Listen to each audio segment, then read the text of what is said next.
Hello, I Shahnawaz welcomes you in this video lecture for the chapter Units and Measurement, and in this part 16 video lecture we are going to discuss about dimensional analysis application. And in this dimensional analysis applications we will discuss in this lecture one of the important application of dimensional analysis, that is dimensional consistency of equations. So it's one of the most important lecture, watch it very sincerely. So जैसा हमने previous lectures में dimensions की बात की, units से किस तरह से डायमेंशंस कैलकुलेट की जाती है उसकी बात की, हमने डायमेंशनल फार्मूला और डायमेंशनल इक्वेशंस की बात की, हमने हर तरह से उसको समझा किस तरह से उसे डेराइव किया जाता है, डायमेंशंस का मतलब क्या होता है, इसका इम्पोर्टेंस क्या होता है. ऐसी बहुत सारी टर्म्स हम प्रीवियस लेक्चर में डिस्कस कर चुके हैं. सो अगर इस लेक्चर को समझने के पहले मैं आपसे रिक्वेस्ट करूंगा कि आप at least previous lecture part number 15 इसका ज़रूर देखें, उसके बाद ही पार्ट 16 को देखें, तो आपको इसके सारे डाउट्स क्लियर होंगे और इसके कॉन्सेप्ट भी समझ में आएंगे. हालांकि बड़ा सिंपल सा लेक्चर है, कोई टफ चीज़ नहीं है, पर इसको ध्यान से देखिए, आपको समझ में ज़रूर आएगा. सो जैसा हमने डायमेंशंस के बारे में बात की थी कि बेसिकली डायमेंशंस किसी भी पर्टिकुलर फिजिकल क्वांटिटी की उस फिजिकल क्वांटिटी की डिपेंडेंसी को शो करती है बेस यूनिट्स पर. जो बेस यूनिट्स होती है, फंडामेंटल यूनिट्स होती है या फंडामेंटल क्वांटिटीज़ होती है, उन फंडामेंटल क्वांटिटीज़ पर उस फिजिकल क्वांटिटी की डिपेंडेंसी को शो करती है. फॉर एग्ज़ाम्पल कि अगर हम एरिया की बात करें तो एरिया बेसिकली डिपेंड करता है लेंथ पर, ठीक है. इसी तरह से अगर वेलोसिटी की बात करें तो वेलोसिटी डिपेंड करती है टाइम और डिस्टेंस पर. इस तरह से और भी बहुत सारे एग्जांपल्स हम प्रीवियस लेक्चर में देख चुके हैं. सो अगर डायमेंशंस के इम्पोर्टेंस की मैं बात करूं तो डायमेंशंस का इम्पोर्टेंस बड़ा होता है. इसकी कुछ एप्लीकेशन से आज हम देखेंगे. इसे डायमेंशन एनालिसिस बेसिकली क्या होता है कि डायमेंशनल जो डायमेंशंस होती है यूनिट्स की, उसके इम्पोर्टेंस को शो करता है. अगर किसी पर्टिकुलर क्वांटिटी की डायमेंशंस आपको दी हुई है, डायमेंशंस किस तरह से दी हुई होगी हमने देखा प्रीवियस लेक्चर में कि किसी भी डायमेंशंस को हम नॉर्मली मास के लिए m, लेंथ के लिए l और टाइम के लिए t से डिनोट करते हैं, इस तरह से स्क्वायर ब्रैकेट में. और अलग अलग फिजिकल क्वांटिटीज़ के लिए इस m, l और t की पावर्स या डिग्री अलग अलग हो सकती है. सो अगर हम किसी पर्टिकुलर फिजिकल क्वांटिटी की डायमेंशंस को स्टडी कर रहे हैं, उसे देख रहे हैं, समझ रहे हैं, और फिर हम उसका एनालिसिस कर रहे हैं किसी पर्टिकुलर रिजल्ट को फाइंड आउट करने के लिए, तो डेफिनेटली ये एक बड़ा इम्पॉर्टेंट एस्पेक्ट होता है, बड़ा इम्पॉर्टेंट स्टेप होता है किसी तरह के इन्फेरेंस को, निष्कर्ष को कैलकुलेट करने के लिए. So dimensional analysis can be helpful in checking the derivations को चेक करने के लिए डायमेंशनल एनालिसिस बहुत ज़्यादा इम्पॉर्टेंट होता है. डायमेंशनल कंसिस्टेंसी और homogeneity of mathematical expression representing relationship among physical quantities. So dimensional consistency और homogeneity दो बड़ी इंपॉर्टेंट थिंग है. हम डायमेंशनल कंसिस्टेंसी के बारे में बात करेंगे इस लेक्चर में और होमोजेनिटी के बारे में भी बात करेंगे. सो किसी भी मैथमेटिकल एक्सप्रेशन की जो डायमेंशनल कंसिस्टेंसी और होमोजेनिटी होती है बेसिकली रिप्रेजेंट करती है relationship among the physical quantities को. तो देखिए किस तरह से होता है. तो इसके पहले हम समझेंगे principal of homogeneity of the dimensions को. सो जैसा हमने प्रीवियस लेक्चर में देखा, जब हम किसी भी पर्टिकुलर फिजिकल क्वांटिटी की डायमेंशंस को कैलकुलेट कर रहे थे तो आपने देखा कि हम इन डायमेंशंस के साथ में एल्जेब्रिक ऑपरेशन भी परफॉर्म कर पा रहे थे. हम इनके साथ में मल्टीप्लिकेशन डिवीज़न भी परफॉर्म कर पा रहे थे, हम इनके साथ में एडिशन सब्सट्रैक्शन भी परफॉर्म कर पा रहे थे. सो एडिशन सब्सट्रैक्शन के केस में बेसिकली दो डायमेंशंस को हम अगर ऐड करते हैं तो बेसिकली उनका रिज़ल्ट हमेशा सेम होता है. फॉर एग्ज़ाम्पल अगर मेरे पास दो डायमेंशंस है m, l, t और again there is another dimension m, l, t. So अगर मैं इन्हें ऐड करूँगा तो मुझे रिज़ल्ट में m, l, t ही मिलेगा. मुझे कभी भी ऐसा नहीं होगा twice of m, twice of l, twice of t. सो इसका रिज़ल्ट हमेशा क्या होगा, m, l, t ही होगा. और इसी तरह से सब्सट्रैक्शन के केस में भी होता है. So physical quantities having the same dimension, ऐसी फिजिकल क्वांटिटीज़ जिनके डायमेंशंस क्या है, बिल्कुल सेम, ऑब्वियसली दो ऐसी फिजिकल क्वांटिटीज़ हो सकती है और वो दोनों फिजिकल क्वांटिटीज़ अलग अलग हो सकती है जिनके डायमेंशन सेम हो. So physical quantities having the same dimensions can only be added or subtracted from each other, or we can say that only similar quantities can be added or subtracted from each other. Clear? तो बड़ा एक important सा यहाँ पर हमें एक conclusion मिल रहा है कि आप उन्हीं पर्टिकुलर क्वांटिटीज़ को आपस में ऐड कर सकते हैं या सब्सट्रैक्ट कर सकते हैं जिनकी डायमेंशन सेम हो. अगर आप दो क्वांटिटीज़ को ऐड करना चाहते हैं या सब्सट्रैक्ट करना चाहते हैं एक दूसरे से, तो वो सब्सट्रैक्ट होगी या ऐड होगी या नहीं, इसका अंदाज़ा या इसका पता हम इससे लगा सकते हैं कि क्या उन दोनों क्वांटिटीज़ की डायमेंशन सेम है. अगर उन दोनों क्वांटिटीज़ की डायमेंशन सेम है तो डेफिनेटली आप उसे इजीली ऐड भी कर सकते हैं, सब्सट्रैक्ट भी कर सकते हैं. अगर उन दोनों फिजिकल क्वांटिटीज़ की डायमेंशन सेम नहीं है तो डेफिनेटली आप उसे ऐड भी नहीं कर सकते और सब्सट्रैक्ट भी नहीं कर सकते. तो ये बेसिकली कहलाता है principal of homogeneity of dimension. यहाँ पर दो डायमेंशंस की होमोजेनिटी डिसाइड कर रही है कि वो आपस में ऐड होगी या सब्सट्रैक्ट होगी. So basically this principle is called principle of homogeneity of dimensions. इसे हम एक एग्जांपल से भी समझ सकते हैं. For example, we can not add or subtract length with the area. हम लेंथ या और एरिया को आपस में ऐड नहीं कर सकते, सब्सट्रैक्ट नहीं कर सकते. And similarly we can not add or subtract force with the velocity. हम फोर्स और वेलोसिटी को भी आपस में ऐड नहीं कर सकते, इनको आपस में सब्सट्रैक्ट नहीं कर सकते. क्यों? क्योंकि लेंथ और एरिया दोनों अलग अलग फिजिकल क्वांटिटी है, फोर्स और वेलोसिटी दोनों अलग अलग फिजिकल क्वांटिटी है. लेंथ की मेजरिंग यूनिट अलग होगी, एरिया की मेजरिंग यूनिट अलग होगी, तो डेफिनेटली इनकी डायमेंशंस भी अलग अलग होगी.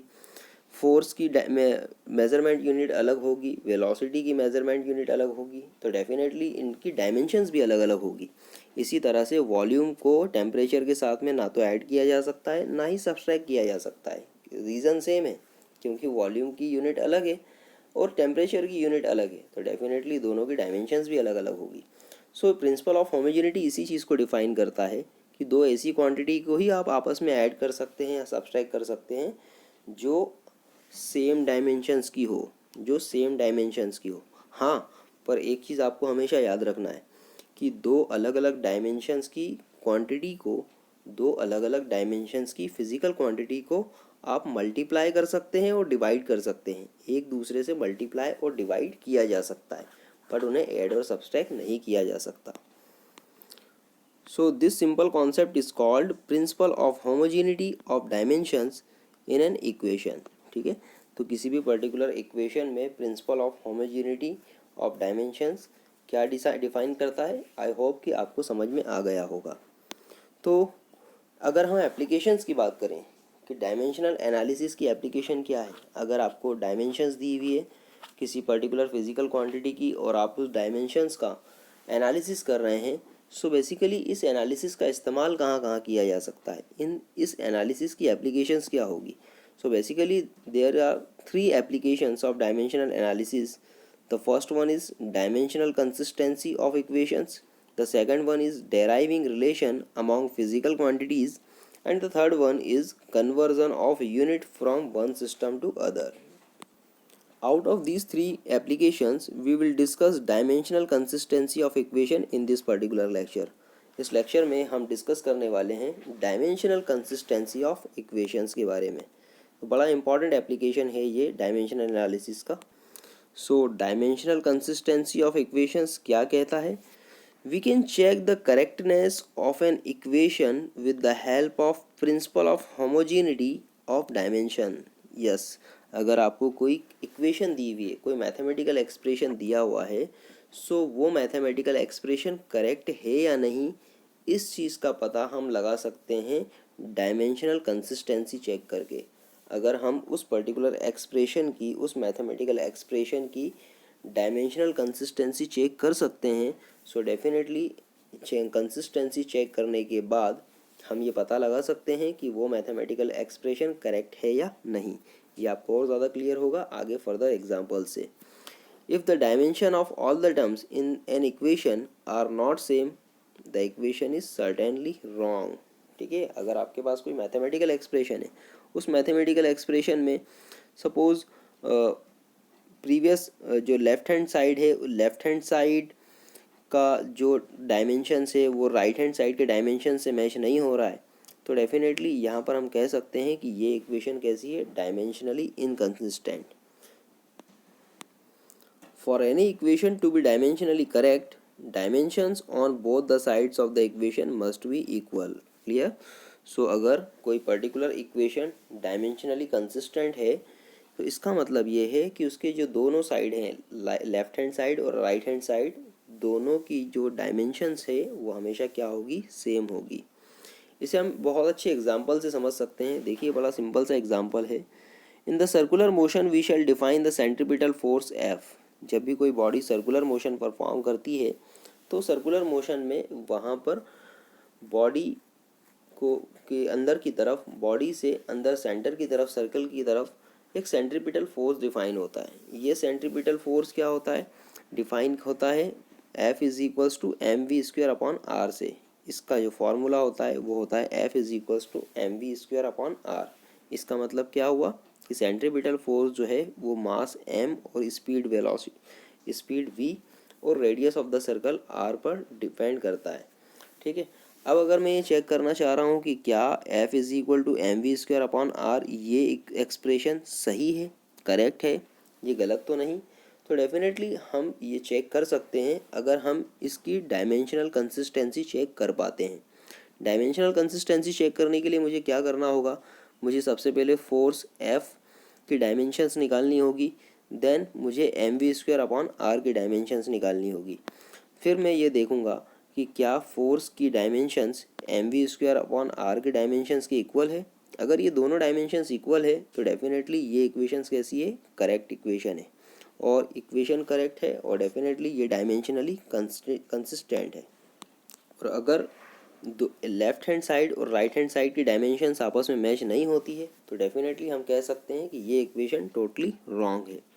तो देखते हैं, here for the dimensional consistency dimension of the right hand side must be same as that of the force. ठीक है, राइट हैंड साइड की जो डायमेंशन है M V square upon R, इसकी डायमेंशन फोर्स की डायमेंशंस के equal होनी चाहिए, तभी हम कह सकते हैं कि ये इक्वेशन डायमेंशनली कंसिस्टेंट है। So dimensional formula for the force can be written as, force का जो फार्मूला होता है, फोर्स हमें पता है, फोर्स क्या होता है, फोर्स होता है मास इनटू एक्सेलरेशन। सो मास इनटू एक्सेलरेशन के केस में मास m और एक्सेलरेशन होता है मीटर पर स्क्वायर सेकंड, मीटर के लिए या लेंथ के लिए l और पर स्क्वायर सेकंड के लिए t टू द पावर -2। तो इस तरह से यहाँ पर फोर्स की हमें डायमेंशन मिल जाती है। हालांकि फोर्स की डायमेंशन हमने प्रीवियस लेक्चर में कैलकुलेट भी की है, तो आपको अगर किस तरह से कैलकुलेट हुई है ये, इसके लिए आप प्रीवियस लेक्चर भी देख सकते हैं। सो फोर्स की डायमेंशन हमें फाइनली मिल गई, F is equal to mass into acceleration से ml/t-2। अब ये फोर्स की डायमेंशन तो आ गई, चलिए अब M V square upon R की डायमेंशन भी कैलकुलेट कर लेते हैं। सो इसका जो राइट हैंड साइड है M V square upon R, इसकी डायमेंशन क्या होगी, तो हम देख सकते हैं, हमने इसको स्क्वायर ब्रैकेट में लिख दिया M V square upon R. अब m क्या डिफाइन कर रहा है, मास को, तो मास को नॉर्मली कैपिटल M से डिफाइन किया जाएगा। v स्क्वायर क्या डिफाइन कर रहा है, वेलोसिटी को, और वेलोसिटी हमें पता है क्या होती है, लेंथ अपॉन टाइम या डिस्टेंस अपॉन टाइम। सो हम उसे लिख सकते हैं LT-1, LT to the power -1, और v का स्क्वायर है इसलिए उसे v का इसका स्क्वायर भी हमने लगा दिया, और डिनोमिनेटर में लिखा है r।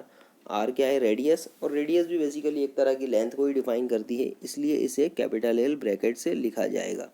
सो फाइनली इस तरह से हमारे पास M V square upon R की डायमेंशंस का एक स्ट्रक्चर मिल गया। अब हम इसको थोड़ा सॉल्व करेंगे तो देखिए यहाँ पर क्या होता है, एल और एल, ये दोनों एल एक दूसरे से कैंसिल आउट होंगे, बट ये तो स्क्वायर लगा है यहाँ पर, इसलिए एक एल बच जाएगा। सो फाइनली अगर हम इसको पहले सॉल्व कर लें तो देखिए एम, यहाँ पर l का स्क्वायर एल स्क्वायर, और यहाँ पर t टू द पावर -1 का स्क्वायर, तो ये t टू द पावर -2, और डिनोमिनेटर में l। अब यहाँ पर l स्क्वायर है, डिनोमिनेटर में l है, तो फाइनली एक l कैंसिल आउट हो जाएगा। सो फाइनली हम लिख सकते हैं dimension of this M V square upon R is ml/t-2। So यहाँ पर हम देख सकते हैं, देखिए M V square upon R की डायमेंशन आई ml/t-2, और यहाँ पर जो फोर्स F था लेफ्ट हैंड साइड, उसकी डायमेंशन भी है ml/t-2। हम देख सकते हैं यहाँ पर लेफ्ट हैंड साइड और राइट हैंड साइड दोनों की डायमेंशंस कैसी है, बिल्कुल इक्वल है।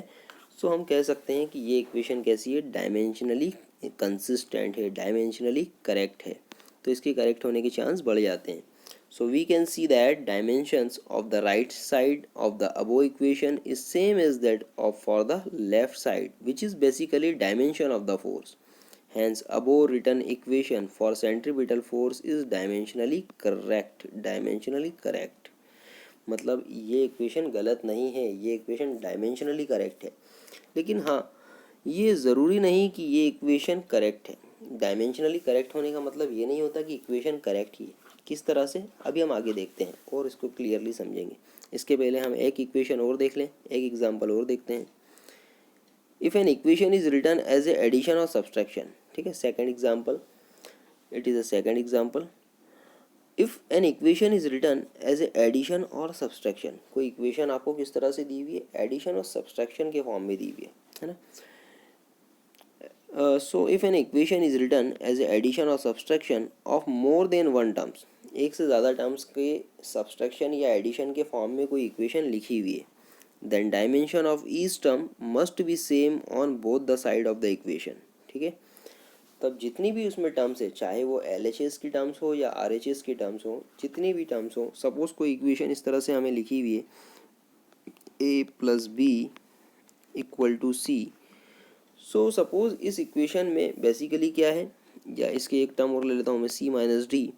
सो यहाँ पर आप देखेंगे कि एक ऐसी इक्वेशन आपको दी हुई है जिसमें कुछ क्वांटिटीज़ का एडिशन हो रहा है और कुछ क्वांटिटीज़ का सब्सट्रैक्शन हो रहा है। तो ये इस तरह की इक्वेशन डायमेंशनली कंसिस्टेंट तभी होगी जब ए की डायमेंशन, बी की डायमेंशन, सी की डायमेंशन और डी की डायमेंशन, इन सभी की डायमेंशंस क्या हो, बिल्कुल इक्वल हो। यहाँ पर हम ये नहीं कह रहे कि a + b की डायमेंशन c - d की डायमेंशन के इक्वल होना चाहिए, ऐसा हमने नहीं कहा। हमने कहा the dimension of a, the dimension of b, dimension of c and dimension of d, जितनी भी टर्म्स आ रही है इस इक्वेशन में, चाहे वो LHS से बिलोंग करती हो या RHS से बिलोंग करती हो, लेफ्ट हैंड साइड से बिलोंग करती हो या राइट हैंड साइड से बिलोंग करती हो, हमेशा ये सारी की सारी जो टर्म्स हैं इनकी डायमेंशन इक्वल होनी चाहिए। अगर ऐसा है तो डेफिनेटली ये जो इक्वेशन है वो डायमेंशनली कंसिस्टेंट है, डायमेंशनली कंसिस्टेंट है। So let us take an example of equation describing displacement s for the particle moving with the constant acceleration a in terms of its initial velocity u and time t, ठीक है। हम एक equation consider कर रहे हैं, s = ut + ½ at², equation of motion है, जो ये डिफाइन कर रही है कि सपोज कोई पार्टिकल है, कोई बॉडी है, जो इनिशियल वेलोसिटी u से चलना शुरू की, टाइम t सेकेंड तक उसने अपनी जर्नी की, इस टाइम t सेकेंड में उसका जो एक्सेलरेशन था वो a था, ठीक है। और इसने टोटल डिस्टेंस जो है वो s कवर की है या s डिस्टेंस ट्रैवल की है, s मीटर की डिस्टेंस ट्रैवल की है। सो अब हमें पता लगाना है कि क्या ये इक्वेशन डायमेंशनली कंसिस्टेंट है। तो देखिए, ये इक्वेशन एक ऐसे फॉर्म की है जहाँ पर आप क्वांटिटीज़ का एडिशन कर रहे हैं, हालांकि यहाँ पर मल्टीप्लिकेशन भी हो रहा है, यहाँ पर ut का मल्टीप्लिकेशन हो रहा है, at² का मल्टीप्लिकेशन है, बट यहाँ पर एडिशन है, दो क्वांटिटीज़ का क्या है, एडिशन है। सो यहाँ पर फॉर्मूला ये तभी प्रूफ हो पाएगा जब हम ये प्रूफ कर दें कि dimension of s, dimension of ut and dimension of ½ at² क्या है, बिल्कुल सेम है। So for dimensional consistency, all the terms must have the same dimension on both the sides of the above equation. Dimensions of each term in above equation can be written as follows.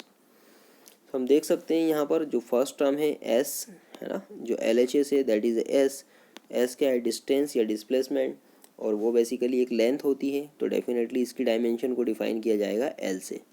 इसके बाद RHS side में आएंगे हम, तो RHS side में आप देखेंगे कि जो सेकंड टर्म है ut। सो ut क्या है, u बेसिकली है वेलोसिटी, t है टाइम। तो हम देख सकते हैं वेलोसिटी के लिए होता है बेसिकली डिस्टेंस अपॉन टाइम या लेंथ अपॉन टाइम। सो ये हो जाएगा LT-1, LT इनवर्स एंड यहाँ पर LT इनवर्स को अगर हम देखें, ये हो गया u के लिए, और फिर टाइम t के लिए हम लिखेंगे कैपिटल T, जब हम इसे सॉल्व करेंगे तो ये टी और टी इनवर्स ये एक दूसरे से कैंसिल आउट होंगे, फाइनली बचेगा ओनली एल। इसी तरह से जो थर्ड टर्म है इसकी half A T square, so half A T square के केस में क्या होगा, हाफ तो एक तरह का कांस्टेंट होता है इसलिए इसे हटा दिया जाएगा, ये कोई बेसिकली मेजरिंग क्वांटिटी या यूनिट नहीं है, it's a constant only. So finally यहाँ पर अगर हम बात करें एक्सेलरेशन की ए की, तो ए होता है मीटर पर स्क्वायर सेकेंड, तो मीटर मतलब लेंथ और पर स्क्वायर सेकेंड मतलब टी टू द पावर -2। तो एक्सेलरेशन के लिए हमने लिखा है एल टी -2 और फिर उसके बाद है टाइम टी स्क्वायर, तो यहाँ हम लिख सकते हैं टी स्क्वायर। जब हम इसे सॉल्व करेंगे तो देखिए टी स्क्वायर और टी -2 एक दूसरे से कैंसिल आउट होंगे, फाइनली बचेगा सिर्फ ओनली एल। तो देखिए यहाँ पर कितने सिंपली हमने प्रूव कर दिया कि जो इक्वेशन है S is equals to half A T square, S is equals to U T plus half A T square, इस इक्वेशन में हमने ये प्रूफ कर दिया कि इसकी जो थ्री टर्म्स है एस यू टी और half A T square, S U T और हाफ ए टी स्क्वेयर, इनकी जो डायमेंशन है वो क्या है, बिल्कुल equal, L L L. So we can see that all the terms of the above specified equation have the same dimensions and hence the equation is dimensionally correct. Clear? तो I hope कि आपको clear हो गया होगा कि किस तरह से डायमेंशनल कंसिस्टेंसी को चेक किया जाता है। डायमेंशनल कंसिस्टेंसी को चेक करने के लिए हमें सबसे पहले ये देखना होता है कि जो एक्सप्रेशन है वो एक्सप्रेशन में क्या किसी टर्म्स का एडिशन या सब्सट्रैक्शन हो रहा है। अगर एडिशन सब्सट्रैक्शन हो रहा है तो फिर उसकी जितनी भी टर्म्स है सभी के डायमेंशंस को सेम होना ज़रूरी है, तभी वो डायमेंशनली करेक्ट होगी।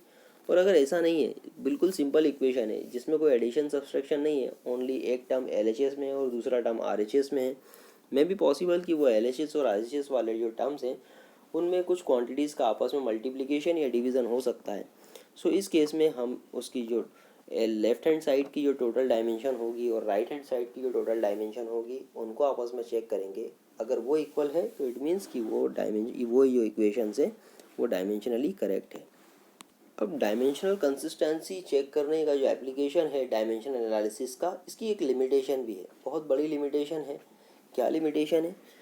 जिस तरह से हमने देखा कि हम डायमेंशनल कंसिस्टेंसी चेक कर रहे थे, हमने ये कहा कि अगर डायमेंशनली कंसिस्टेंट है वो, अगर मैं एक किसी पर्टिकुलर एक्सप्रेशन की डायमेंशनल कंसिस्टेंसी चेक कर रहा हूँ, मैंने एलएचएस और आरएचएस की डायमेंशंस को निकाला और देखा अगर दोनों डायमेंशन सेम नहीं आ रही है तो डेफिनेटली हम कह सकते हैं कि ये इक्वेशन टोटली रॉन्ग है, क्योंकि यहाँ पर तो डायमेंशंस भी मैच नहीं हो रही।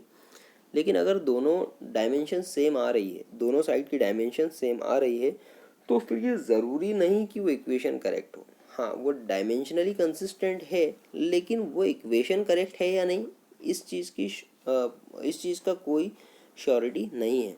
तो देखिए उसे भी एक एग्जांपल से समझते हैं हम।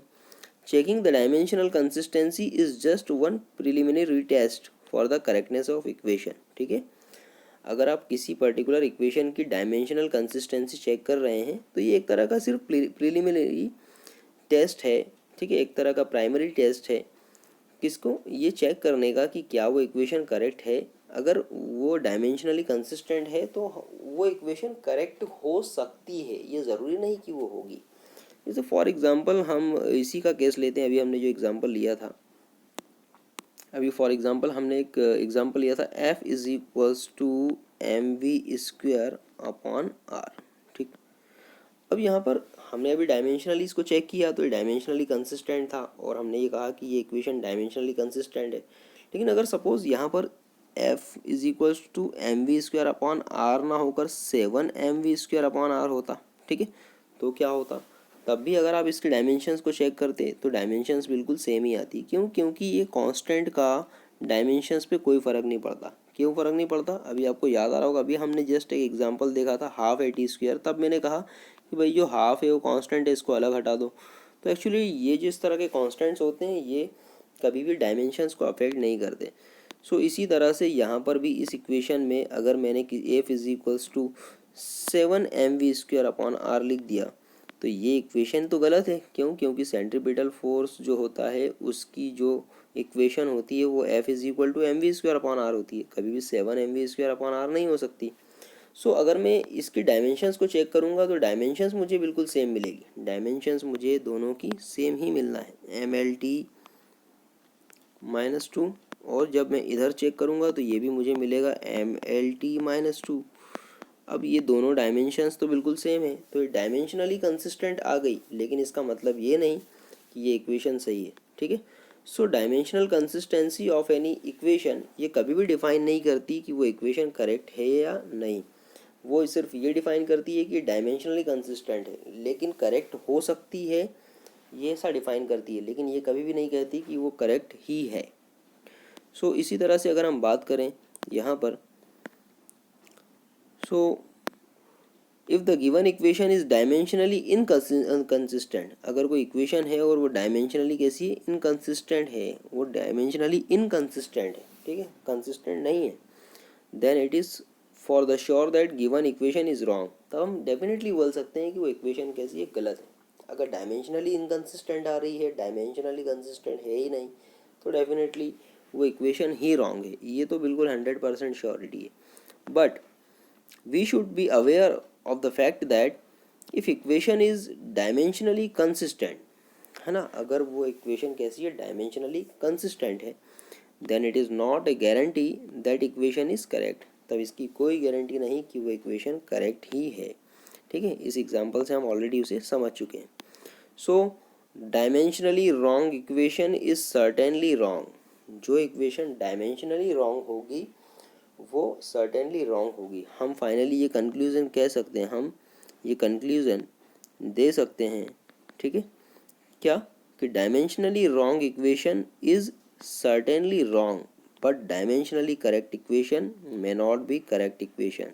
ठीक है, तो ये बहुत इंपॉर्टेंट कंक्लूज़न है, इट्स वेरी इंपॉर्टेंट कंक्लूज़न, कि अगर कोई पर्टिकुलर एक्सप्रेशन डायमेंशनली करेक्ट है तो वो डायमेंशनली कंसिस्टेंट है, पर इसका मतलब ये नहीं कि वो इक्वेशन करेक्ट है। बट अगर कोई इक्वेशन, कोई एक्सप्रेशन डायमेंशनली इनकंसिस्टेंट है तो डेफिनेटली वो एक्सप्रेशन टोटली रॉन्ग ही होगा। सो बड़ा सिंपल सा लेक्चर था आज का, बड़ा आपको समझ में आया होगा। आई होप कि इसमें आपको कोई डाउट नहीं होगा, बट इसके अलावा भी अगर कोई डाउट आता है so you can ask to me, और मैं उम्मीद करता हूँ कि आप इस लेक्चर को एटलीस्ट 2 से 3 बार ज़रूर देखेंगे। So thanks for watching. और आपने अगर अभी तक इस चैनल को सब्सक्राइब नहीं किया तो प्लीज़ सामने आपको जो फेस आइकॉन दिख रहा है इस पर क्लिक करके इस चैनल को सब्सक्राइब ज़रूर कीजिए, ताकि आने वाले जो फर्दर लेक्चर से आप तक आसानी से पहुंच सके। Thanks again.